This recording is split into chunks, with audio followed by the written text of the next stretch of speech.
First of all, thank you for organizer for giving me an opportunity to talk of my work on the magnetorotational superstellar core collapse. I'm Shota Shibagaki from University of Wrocław. Okay, this work. Okay. I'd like to start with a brief introduction, repetitive, and here is a graph that shows the kinetic energy of the supernovae as a function of main sequence masses. No. Okay.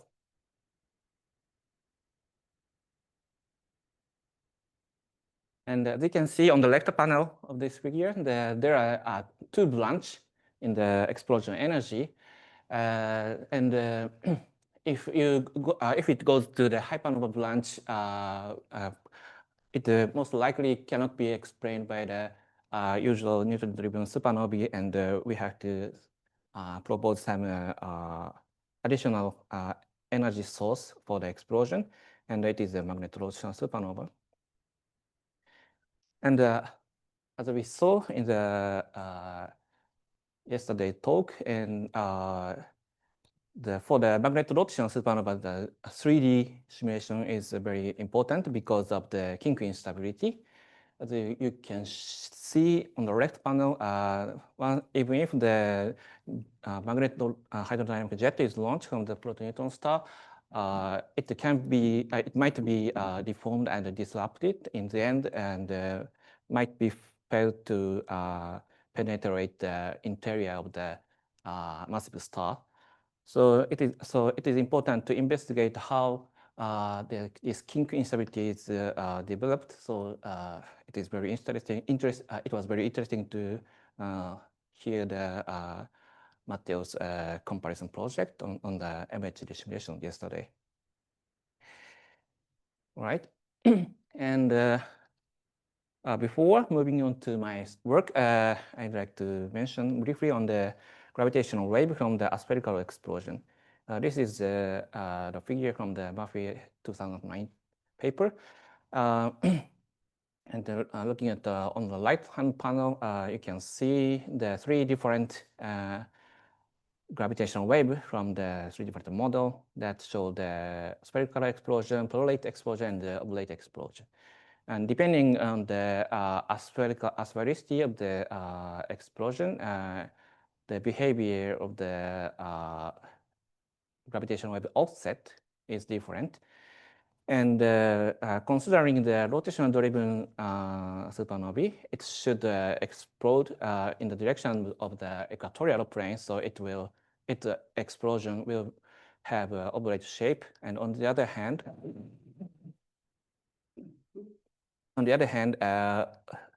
for the magnetorotational explosion, its explosion should be similar to the plurality explosion. So plus mode should be moved to the positive direction. Okay, so and before moving on to the magnetorotational supernovae, I'd like to first introduce the non-magnetized rapidly rotating stellar core collapse. If the simulation is 3D, it will be the subject of the non-axisymmetric instability called low-T/W instability. It is already introduced in the yesterday's lecture. And if the non-axisymmetric instability developed, as you can see on the right-hand panel, the central star core is deformed like this, like a spiral shape. And this deformed object is spinning. So in the end, this rotating object emits a gravitational wave with a very quasi-periodic oscillation. And so far, starting with the pioneering work of Otto et al. 2005, supernova modelers have been looking at how this kind of rotating supernova or rotating stellar core collapse can be seen in a gravitational wave signal. And they have been in the various sophistication level of the sophistication of the code. And now we have started to use the very state-of-the-art simulation using the Hurriel M1 calculation and so on. So now we can start to discuss the development of the non-axisymmetric instability for somehow long-term simulation beyond the kind of YA prescription or leakage scheme. All right, and yeah, this is a brief the method I used. I used the 70 solar mass progenitor with zero metallicity, and we used the parametric rotation rate. And here I'd like to show the result of the central rotation rate of the 2 radian per sec. And unfortunately now I'm showing the PDF, not the PowerPoint, so I can't show you the movie, but if you plot the deviation of the pressure and density from the angular averaged one, you can find a very clear spiral arm in this object, like this.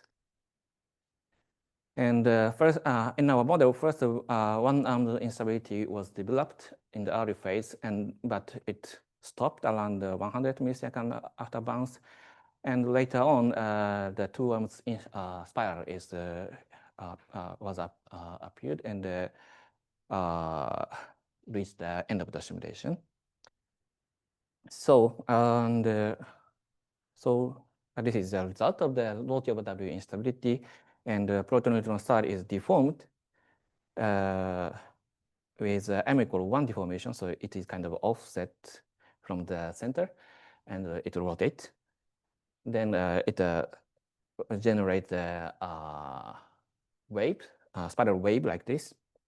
On the other hand, in the late phase, m equal 2 deformation takes place on the proton-neutron star, and this deformed object is rotating and generate a 2 spiral arm like this. And so in the end, we can observe some gravitational wave signal from this object. If we see this, regardless of the direction of the viewing angle, we can see this kind of this feature of the uprising frequency from the 400 hertz to 100 hertz, 1000 hertz, sorry. And that is later phase correspond to the development of the low T over W instability, and on the other hand, that is early in the strong burst signal is corresponding to the type 1 waveform. So it's a sudden upright deformation of the proton-neutron star. All right, so we observed such gravitational wave signal. So let's take a look at the neutrino luminosity for the different angle. And I think you see, okay, mouse works.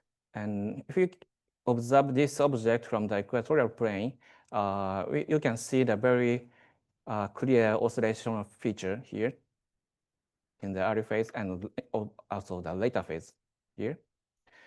And if we convert this luminosity into the detection event rate at the hyperkamiokande ice cube, we can see this kind of event rate clearly, and we can extract some kind of time scale of the modulation of the neutron signal. And on the left panel show the spectrogram for this luminosity. And I plot the gravitational wave characteristic frequency over this neutrino spectrogram. And as you can see that there are nice matching between each other for this gravitational wave frequency and neutrino oscillation frequency. On the other hand, if you look at the early phase, this corresponds to the half of the gravitational wave characteristic frequency. So in the end, we can say that the characteristic frequency of the neutrino is corresponding to the half of the gravitational wave frequency in the early phase, namely m equal 1 spiral arm. And in the later time, the neutrino frequency is corresponding to the gravitational wave frequency. And this is easily explained. And this is a schematic picture of the deformed neutrino sphere. If the neutrino sphere is deformed like m equal 1 deformation as a protoneutron star,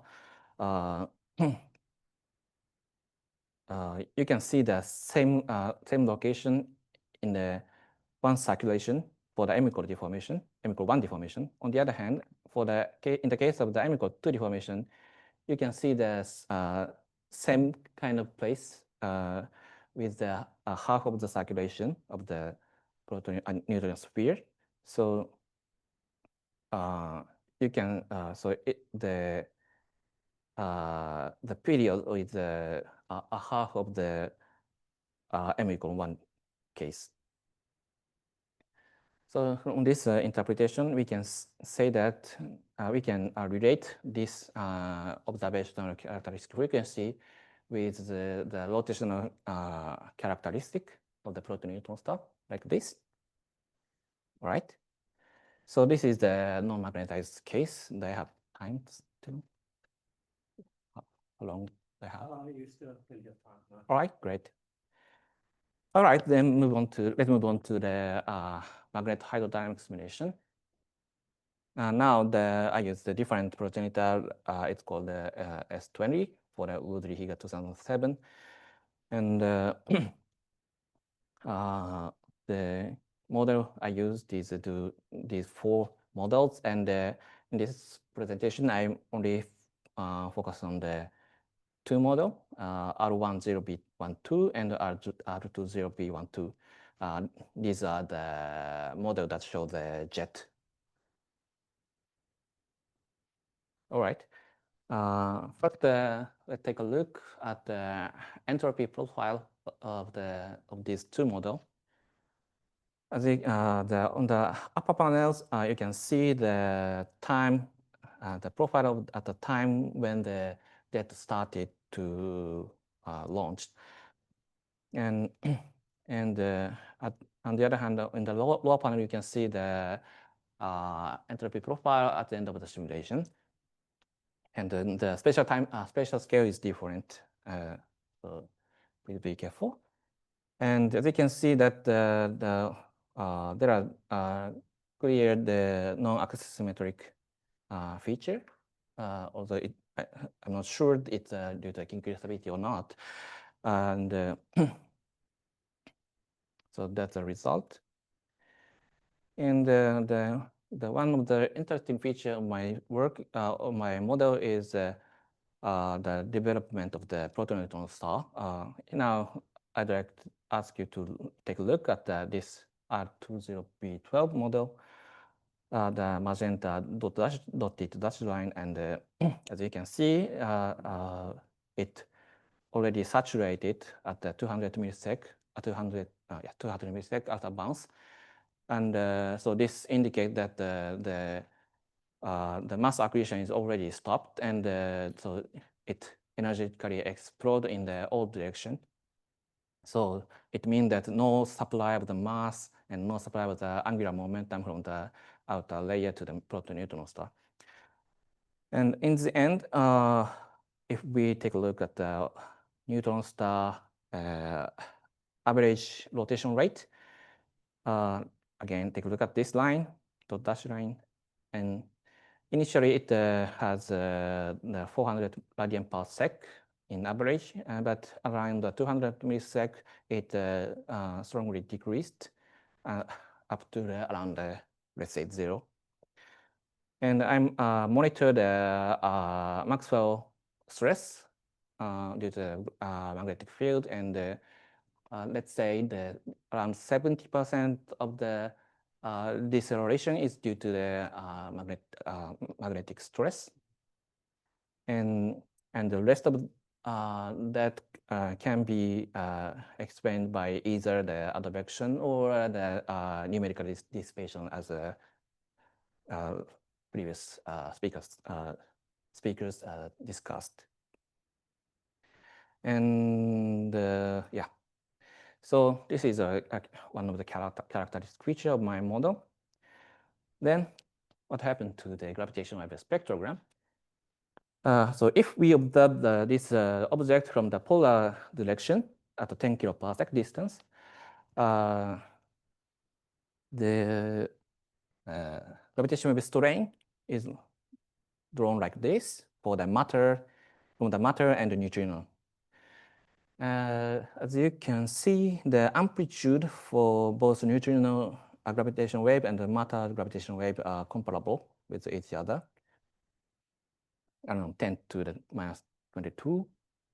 And if we looking at the gravitational wave spectrogram, it shows a rather wide spread spectrogram in the beginning. This is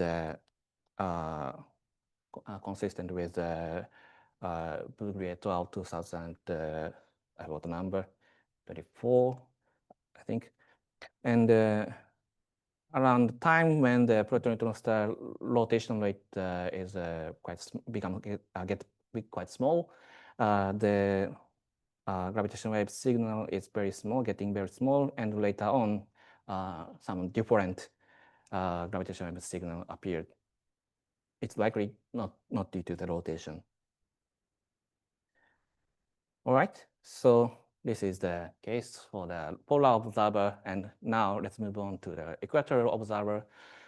In this case, you can observe this system from the vertical direction to the jet propagation direction. So you can see that quite aspherical matter motion in this case. And as you can see, in this case, a large offset due to the matter motion of, here. And as you can see in the spectrogram, it shows a very low frequency signal, let's say around 50 hertz or something. And if you take a look at the gravitational wave signal due to the neutrino aspherical emission, asymmetric emission, its offset is quite large, around 2 times 10 to the minus 20. On the other hand, the gravitational wave due to the matter is 10 to the minus 21. So it's one order of magnitude larger than the matter's gravitational wave. So okay, and take a look at the increase of this neutrino gravitational wave. As you can see, this 250 millisecond after bounce, this corresponds to the spin down of the proton-neutron star. So when as the proton-neutron star rotation is decelerated, the deformation of the proton-neutron star gets smaller, and as a result, the neutrino asymmetric emission is also suppressed. So this slope indicates the deformation of the neutrino sphere, and maybe it contains some important information of the proton-neutron star and the stellar core collapse.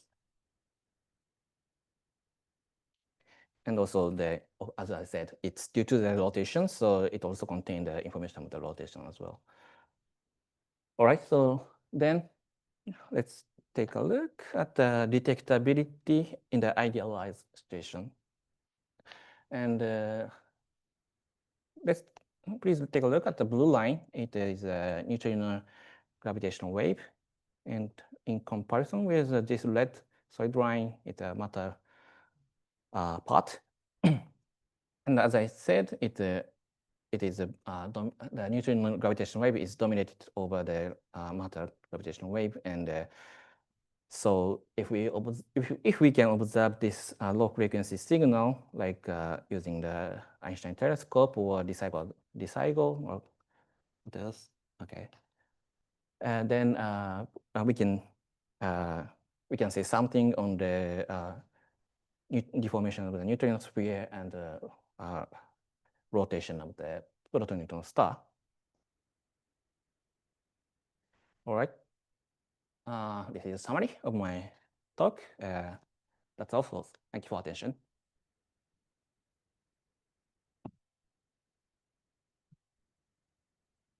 Thank you very much, Shota. We have time for a few questions. Let's start here. I think the microphone was still up there. Okay. Yeah. All right. Who was that? So I have two questions. The first one is about slide 16.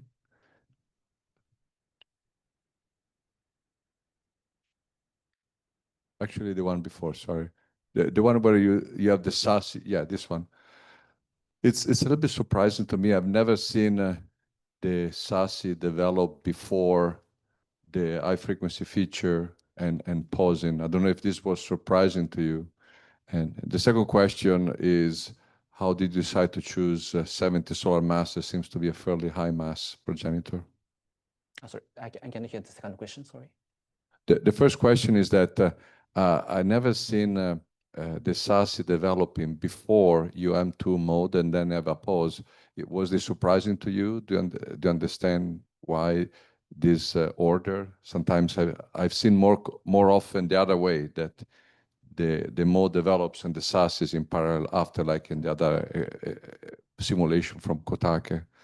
And the second question, what is the rationale of choosing a 70 solar masses progenitor? So to answer the first question, so yeah, probably what you mentioned is the G mode versus the Sashi gravitational wave signal. So it's a yeah. So as many people talked about, it is quite often coexist, I think. But in my case, it is not due to the G mode or Sashi, so it is due to the rotational instability. So yeah. Different instability. Yeah, different mechanisms. And to answer the second question, the reason why I chose 70 solar mass progenitor, right? And yeah, so it is related to my project. So I was interested in the formation of black holes. So and simultaneously, I'm also interested in the rapidly rotating model. So I'd like to choose some very massive stars, and simultaneously, I want to choose simultaneously. Be sure it collapses the black hole. Yeah. So for the non-rotating model, it collapses around 200 milliseconds after bounce. But in the rapidly rotating case, its rotation supports the accretion, and so in the end, it doesn't collapse into the black hole within my simulation. And yeah, and the second point, so because I'm interested in the rotation, rapid rotation, so and if the progenitor is just low metallicity, it doesn't lose angular momentum due to the mass loss. So I prefer to use this model. All right, thank you. Do we have any more questions? Is that a question up there? Because, or not? If we make it quick. Perfect. Yes, very quick. So you showed these non-asymmetries in the non-magnetized models. Do you see any signs of large-scale non-asymmetric modes also in the magnetized models that you showed in the second part. You mean second part? Yeah.